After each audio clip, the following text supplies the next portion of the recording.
All right, what we got is the updated Diablo Immortal class tier list. This is for Season 3 going into Season 4. Now, previously, the class tier list have been changing every season because more and more things have been unlocked and more additions have come to the game. This season is no different. They have the addition now of everyone's 150 Paragon Plus, so we have the 6-piece set item bonuses to figure out in this equation. On top of it, there has been 12 new legendary items added between all of the different classes.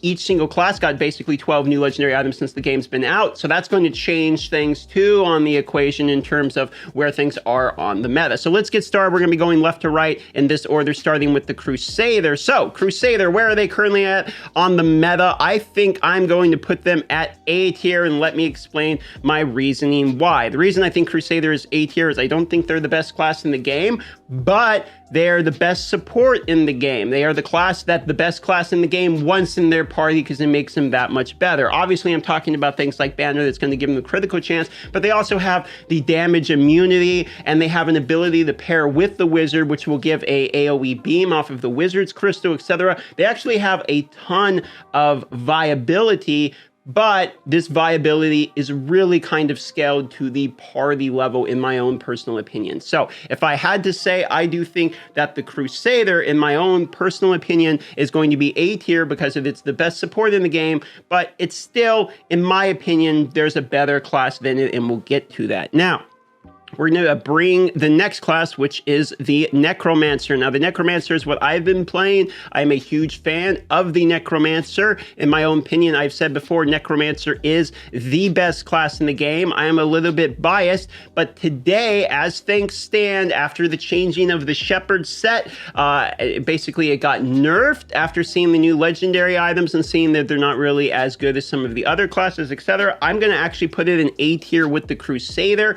Why would I put the Necromancer in the A tier? Well, here's the thing. I think they're phenomenal in PvE. I think they're phenomenal in PvP. They're good in every area of the map, and they're all around good in solo. They're good in party. That has party support buffs, but it also has, more single target damage and AoE damage, etc. So you can go kind of the more supportive route. And in PvP, you've seen my 0 damage build that allows, CC and being annoying in PvP, things like that. So I can understand why you might think I'd be putting Necromancer in an S tier, especially because in the previous video I put out, it says this is the best class in the game. And I do believe Necromancer, if you are planning to play solo all of the time, is going to be the best class in the game. And if you want someone who has a variety and be able to access everything in the game at a good level, Necromancer is the best in the game. However, in terms of what I believe is completely outstanding, Necromancer is not blowing any one thing in particular out of the water so hard that it makes it want to be the best class.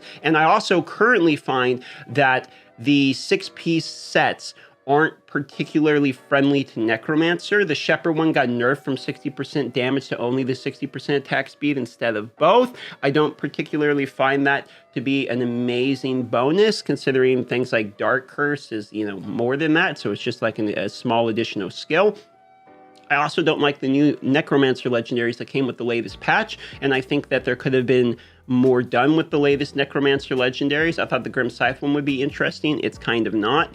That's just kind of how I see it. I think the Necromancer was the best class in the game at one point, but has been overtaken by what I believe is the best class in the game, and it's still phenomenal. If it's not S tier, it is only an A tier, because currently in the game, we're going to talk about the Wizard. I think the Wizard is currently the best class in the game. The Wizard has the ability to do something that basically no other class has, and that is continue to deal damage to you even though you literally can't even see them on the screen. They have the longest range in the entire game. Range really matters in a game where if they're not on top of you, they can't hurt you, when most of these classes tend to be, melee. I mean, we got Crusader, Barbarian, right? These are melee-based classes. We got Monk. These are melee-based classes, but he has a teleport.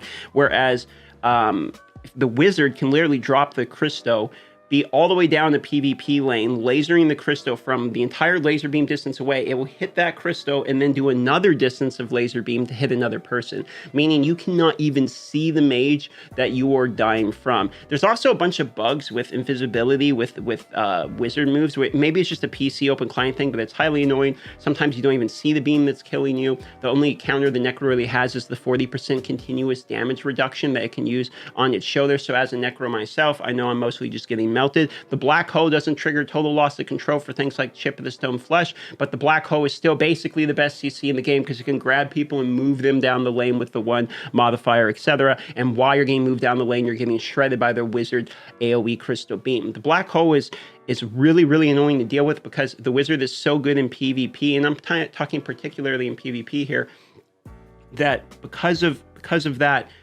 the top person in pretty much every battleground is more or less always going to be a wizard. You'll notice this. You get way more value out of your damage for whatever your resonance is. You're just going to pop off way harder in PvP. The thing about it is, if they were only relegated to PvP, that'd be one thing. But they're the whole enabler of like the super god combo of like the Necromancer beam, the Crusader beam, and the Wizard beam all into the crystal together. And again, it's on that crystal. And they're actually maybe the best overworld farming class because they have such quick, consistent clearing of mobs, and plus teleports really great too. They're one of the only classes that can actually go in between walls, and they have amazing maneuverability, and they're good in PvE challenge rifts with other people. They're good in PvP. It seems like Wizard might be the best class in the game, and has gone from what people are thinking not so great to like absolutely phenomenal. The new legendaries are helping them out too. Basically, Wizard is getting better, not worse. And then talking about 6-piece set bonuses, like I've said before, the Wizard has the Grace set, which is pretty much handcrafted, perfect for exactly what it is they're trying to do, in my own personal opinion. So that's just where we're at with that one. Now, these next classes here, let's go into the Barbarian, okay? The Barbarian, in my opinion, is D tier. They did just get some buffs with the recent legendaries that allow them to do some better grabs, which is important in PvP, and better jumping that have stuns or knockups, etc. But Barbarian still has a major problem, which is that their job is to run in and die so much that one of the new legendary items literally is a counterattack mechanic of like when they're getting hit, when they're invulnerable, they can counterattack people. And they had to give that to them because basically what happens is the Barbarian runs in, spins, and then everyone targets him down and he dies. In challenge rifts, etc., it can be hard with the Barbarian because if you're grouping people, the only timing you really have is during your Undying Wrath. If you're pushing to where they almost one-shot you, you don't have the ability to kite, etc. And it's not like the Crusader who's melee, but has all these tools in his kit. It's like you get on top of them with your axe or you don't, basically. That's really what boils down to the main problem with the Barbarian. You could say there's other good sets for him, like the Grace set is good if you're using Barbarian, if you're using, Whirlwind, and the movement speed one can be quite good for overworld farming. And there's some other good builds that you can get to actually make the Barbarian work. But in my personal opinion, I think it's very hands down that the Barbarian is currently the worst class in the game. Just in my own personal opinion, so much that when we go and talk about the monk at a minimum has to be better than the Barbarian. So before we even talk about where it's going to be, we know it has to at a minimum be a C tier because there's no way a monk is as bad as a Barbarian, to give you an idea, okay? So where do we actually think the monk's going to fall? Well, in my own personal opinion, the monk's actually a little better than people think it is. I think it's A tier. Okay, I think it's A tier. And the reason is I do believe A tier is for people that are overall good in the game, can be used in PvP and PvE, also has mechanics that are good in support as well as in more of solo play. And I believe the monk fills that role because in PvP, they're a little bit more of a supportive. You've got your stuns, you've got, the knockups, you've got your maneuverability, etc. And they're kind of more of like a rogue that is like a mace rogue from back in the day of Vanilla WoW, like really annoying, lots of stun walks, stuff like that. And which is more of supportive role in PvP. It's sort of what the Necromancer types, does.